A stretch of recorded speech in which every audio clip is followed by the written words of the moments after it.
Hello, good morning. আজকে চলে এসেছি একটা নতুন ব্লগ নিয়ে। অনেক দিন পর একটা নতুন ব্লগ করছি।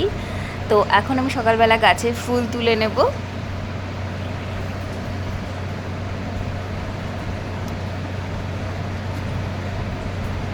এই এতগুলো ফুল আমি গাছ থেকে তুলে নিয়েছি। গাছে আমাদের অনেক ফুল ফোটে। সব ফুল যদিও বা তুলি না, কিছু কিছু রেখে দিই। আজকে আকাশটা ভীষণ মেঘ করেছে। এইগুলো সব আমাদের নীলকণ্ঠ গাছের চারা। আর গাছে দেখেছো কত পেয়ারা ধরেছে, ছোট ছোট পেয়ারা। আর এই জবা গাছের আমি নতুন ডাল পুঁতেছি, তো সেটা দিয়ে কত সুন্দর কচি কচি পাতা জ্বালিয়েছে।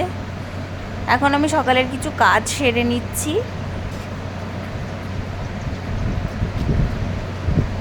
আর এই কাজ করতে করতে আমাদের ভুলও চলে এসেছে। ও আমাদের বাড়িতে রোজ চলে আসে।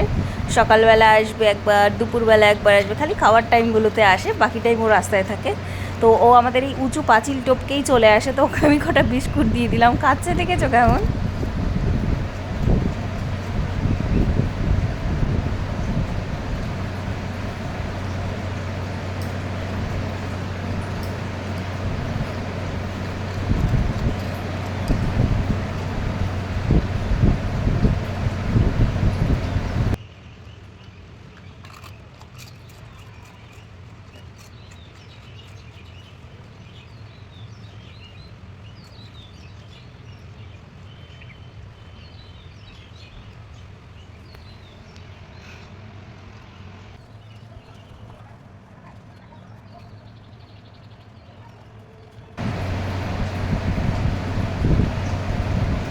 বিস্কুট খেয়ে এখানেই ঘুমিয়ে পড়েছে। তো এখানে আমি রোজ সকালে একটা ড্রিঙ্ক খাই, তো সেটাই একটু রোগা হওয়ার চেষ্টা করছি, কিন্তু কিছুতেই হয়ে উঠছে না।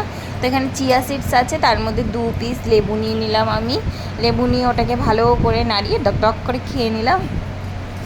তো এটাই ছিল আমার ব্লগ। তো এটা আমার মর্নিং ব্লগ। যদি তোমাদের ভালো লেগে থাকে অবশ্যই লাইক করো, একটা কমেন্ট করো। আর চিয়া সিডস খেলে কি সত্যিই রোগা হওয়া যায়? যদি তোমাদের জানা থাকে তাহলে আমাকে একটু কমেন্ট করে প্লিজ জানিও, যেটাতে আদৌ রোগা হয় কি না, নাকি বেকার বেকার শুধু শুধু পয়সা নষ্ট করছি।